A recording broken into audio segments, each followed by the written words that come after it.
Donald Trump ঘোষণা দিয়েছেন যে কোনো মূল্যে তিনি গ্রিনল্যান্ড দখল করবেন। গ্রিনল্যান্ড হচ্ছে ডেনমার্কের একটি স্বায়ত্তশাসিত এলাকা।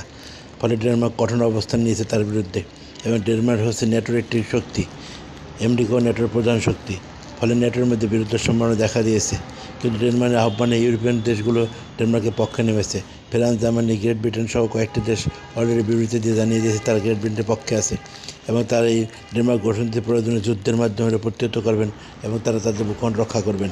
ফলে আসন্ন ট্রাম্প যদি ভেনেজুয়েলার মতো গ্রিনল্যান্ডকে কিছু করতে চায়, তাহলে ট্রাম্প সেভাবে সুযোগ পাবে না, বা সেভাবে পারবেও না।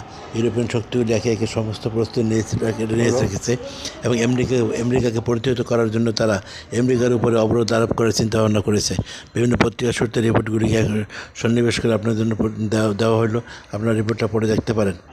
আমেরিকার প্রধান কোম্পানিগুলোর বিরুদ্ধে অলরেডি ইউরোপ অবরোধ দেওয়ার চিন্তাভাবনা শুরু করেছে, যেমন ফেসবুক বা মেটা, তারপরে মার্ক জাকারবার্গ, অন্যান্য প্রতিষ্ঠান আছে, তারপরে লকহিড সহ আমেরিকার বড় বড় প্রতিষ্ঠান, ব্যাংক, বিমা কোম্পানিগুলোর উপরে তারা অবরোধ দেওয়ার চিন্তাভাবনা করেছে।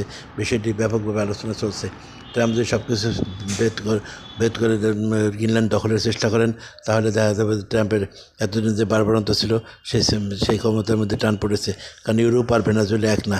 ইউরোপিয়ান শক্তি সবসময় একতাবদ্ধ থাকতে পারে। তাই একতাবদ্ধ যে শক্তি, সেই শক্তির সাথে ট্রাম্প কিন্তু শেষ পর্যন্ত হেরে যাবেন। এবং ট্রাম্পের দলের এবং ডেমোক্রেটিক দলের অন্যান্য ক্যান্ডিডেটদের সাথেও ইউরোপের সম্পর্ক ভালো।